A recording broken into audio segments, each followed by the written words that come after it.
The letter was waiting for me on my desk. No envelope, just a single sheet of our company's monogram stationery, folded once. My name at the top. No greeting, no warmth, just this. You're out of the family business.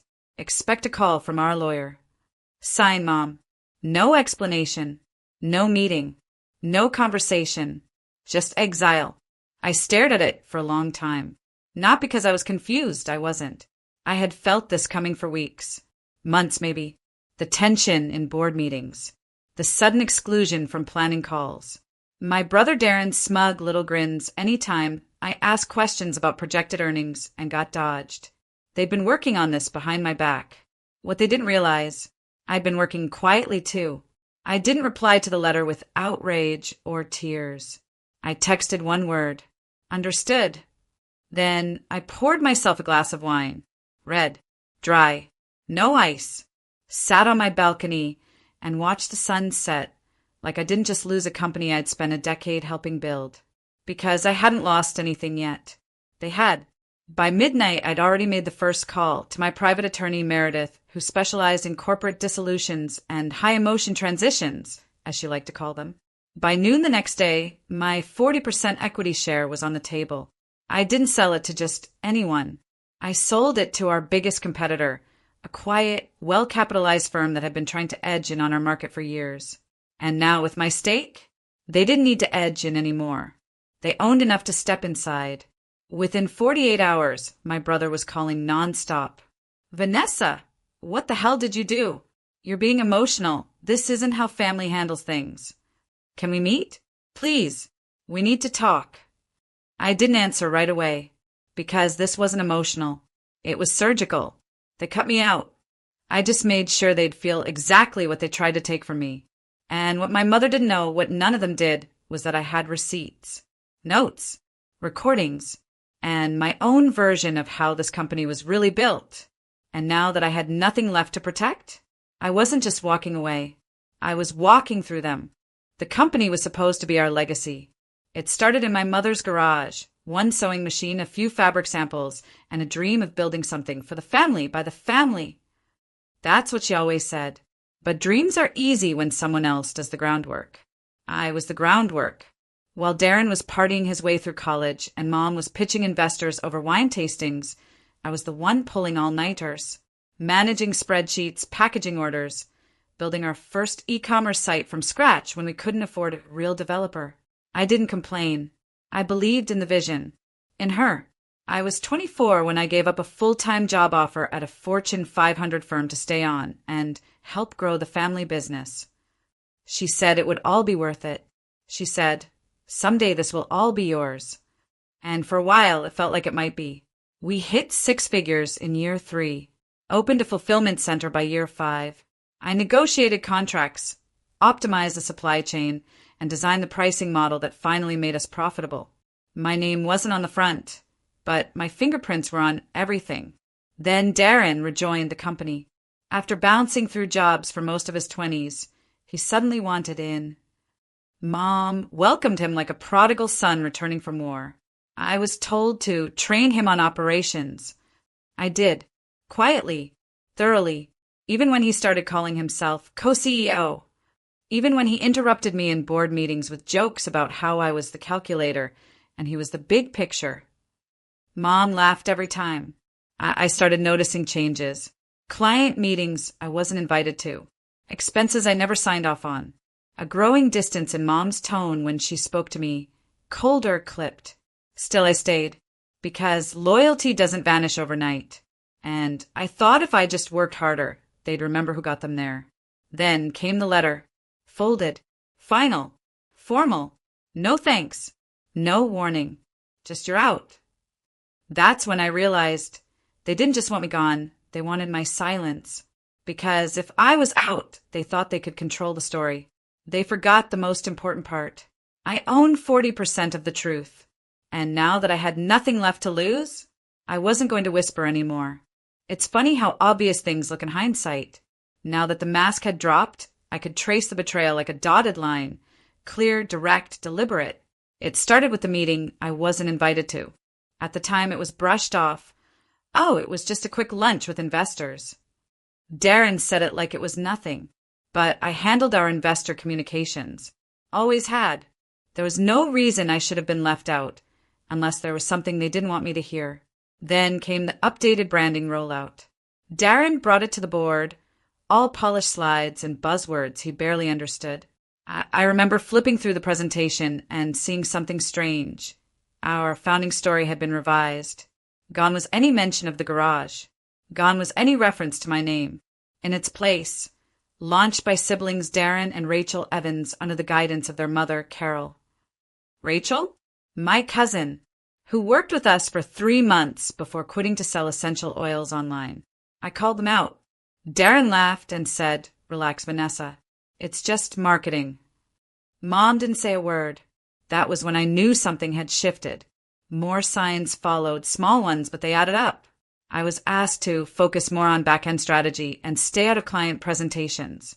Mom started calling Darren our key executive. New hires began reporting directly to him, even when their departments were under mine. Still, I kept quiet, because silence, I believed, meant strength, because I thought loyalty was louder than ambition. But the final straw? It wasn't the letter. It was what came after. 2 days before the letter landed on my desk, I caught wind of a rumor from one of our suppliers. He called me to confirm something he'd heard from the new CEO. New CEO. That's what Darren was calling himself. Before I was even out. He'd already changed his LinkedIn bio. They'd planned it all. Carefully. Quietly. I was the last to know, and they expected me to go quietly. Sell my shares to them. Disappear. Maybe cry in the bathroom a few times. Then move on. What they didn't expect was that I had been preparing too. While they were plotting my exit, I had been securing my independence, creating a side portfolio, building connections with firms who valued experience over ego. I hadn't planned to leave, but I had planned for what if. And when the what if arrived, I didn't panic. I pivoted, because they didn't just underestimate me. They trained me. Every late night, every crisis, every deal I had to clean up. They shaped me into the one person they couldn't afford to turn into an enemy. And now, it was too late to take it back. I didn't call my mother. I didn't respond to Darren's 3-line email asking if we could be adults about this. Instead, I called Meredith, my attorney. Meredith doesn't do small talk. She doesn't blink twice at words like disinherit, hostile takeover, or sham mediation. She once negotiated a settlement so brutal, the opposing firm dissolved within the year. "How aggressive do you want to be?" she asked, skipping hello. "Surgical," I said. "I want to be done before they even realize what I'm doing." She paused. "Good, because the way they removed you, that wasn't impulsive. It was a plan, so we'll give them one of our own." We started with my shares. I owned 40%, a combination of vested equity, founder's compensation, and reinvested dividends. They'd always assumed I'd sell back to the company or transfer my ownership to Darren under some peaceful family clause. That clause didn't exist, because I'd written the original bylaws, and there were no restrictions on who I could sell to. So I made a list of the company's top 3 competitors, all of whom had tried to buy us out in the past. I scheduled calls. I didn't pitch my shares like a desperation sale. I pitched them like a gift-wrapped opportunity. One firm responded immediately. They'd been watching our growth for years, and they knew exactly what 40% in the right hands could do, especially when it came with insider knowledge, detailed documentation, and a disgruntled founder with a full legal blessing. We closed in 36 hours. Cash offer. Full valuation. No questions asked. And with that, I no longer worked for the company. But I had real control. Then came phase 2. I didn't post about the sale. Didn't gloat. Didn't breathe a word. But I did send one email. To our top-tier supplier, the one Darren had barely maintained. To our lead logistics partner, whose contract I personally negotiated. To the CFO Darren ignored because she didn't understand vision. It was short. Just a heads up. There will be changes coming. Please review the new ownership filings. I'd advise not signing anything until you do. That was it. No threats. No gossip. Just facts and a polite warning. Meredith took care of the filings. The buyer's legal team filed the paperwork quietly. No press release, just internal disruption. Then I waited. I didn't need fireworks. I just needed pressure. And within 48 hours, I got the first bite. A text from Darren. Vanessa, we need to talk. It's urgent. Translation? He finally realized who he tried to cut out. And I hadn't even opened my real playbook yet. The first call came from Darren. I didn't answer. Then came the second, third, and fourth, all within an hour. Then a voicemail. Vanessa, please, just call me. This wasn't supposed to go this way. Wasn't it? Because from where I stood, it went exactly how they planned. Until I moved first. By day 3, the supplier contracts had started to shift. The new partial ownership stake sold to our competitor had triggered automatic reviews on all vendor agreements. I knew because I'd written those clauses 2 years ago, back when I still believed in protecting the brand. The supplier called me, not Darren. We're confused, he said. They're asking for extensions, renegotiations. The new ownership group is requesting performance audits. I told him gently, just follow the terms. Nothing more, nothing less. That afternoon, I got an email from my mother. No greeting, just, this is petty. We're family. I sat with that sentence for a long time. Petty? Petty would have been filing a lawsuit for wrongful termination and dragging them through court for defamation, emotional distress, and financial misconduct. This wasn't petty. This was measured. I didn't respond. I let the new majority stakeholders do their work. They were surgical, just like I asked. First, they froze expansion projects Darren had pushed through without proper cost modeling. Then they requested financial disclosures that exposed inconsistencies in expense reports. Most of those were small until they weren't. Turns out Darren had been expensing everything from weekend getaways to consulting lunches that were really just bar tabs. They didn't fire him. Not yet. But they did suspend his operational authority and offered him a revised contract with limited decision-making power and a probation clause. He didn't sign it. He called me instead. Vanessa, you don't understand. They're gutting everything. No, I said calmly. They're protecting their investment. You're blowing up our entire legacy. I smiled, the kind that doesn't reach your eyes. No, I'm taking back the part that belonged to me. He was silent. Then he said it, the thing I never thought I'd hear. Okay, what do you want? That was the moment I knew I had him. The same brother who once joked that I was just the operations girl. The one who smirked while signing the letter that ended my place at the company. Now begging, not for reconciliation, but for mercy. And the best part? I wasn't done yet. Collapse doesn't always sound like shattering glass. Sometimes it's a meeting rescheduled 3 times because the new partners no longer trust your judgment.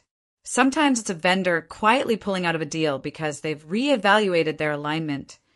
And sometimes it's your mother leaving 3 voicemails in one day, none of them angry, just small. Vanessa, we need to talk. I'm trying to fix this. Please call me back. You're still my daughter. That has to count for something. It might have, once. But now, I was past the point where sentiment could be weaponized. I didn't ignore her out of spite. I ignored her because she had made herself irrelevant. I heard from Rachel, too, the cousin whose name they tried to rewrite into the company's founding story. She posted a vague message on LinkedIn. Real success can't be stolen. Real leaders don't panic. #resilience, #grace. A full paragraph of subtweets in disguise. But it didn't matter, because while they were scrambling for control over optics, the new leadership was focused on results. The investor I sold my stake to had wasted no time. They brought in consultants, not to rebrand, but to investigate. Within a week, every department had been audited. 2 directors resigned. 1 marketing lead was quietly let go after it was revealed they'd been funneling company ad spend into a side project for Darren's podcast.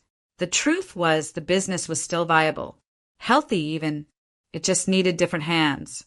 And that was what destroyed them most. Because now the company was succeeding without them. And everyone could see it. Clients noticed. Former partners reached out to me. I had 3 job offers on the table before the end of the month. One was from our biggest supplier, but I wasn't looking for employment. I was looking for clarity, and I had it. One afternoon, Meredith forwarded me a letter, a formal proposal from Darren and Carol. They wanted to buy back my stake at 30% above market value in exchange for a full release of statements I had previously made to the board regarding internal practices. In short, they wanted me gone and quiet. It would have been a win if they had sent it 2 weeks earlier.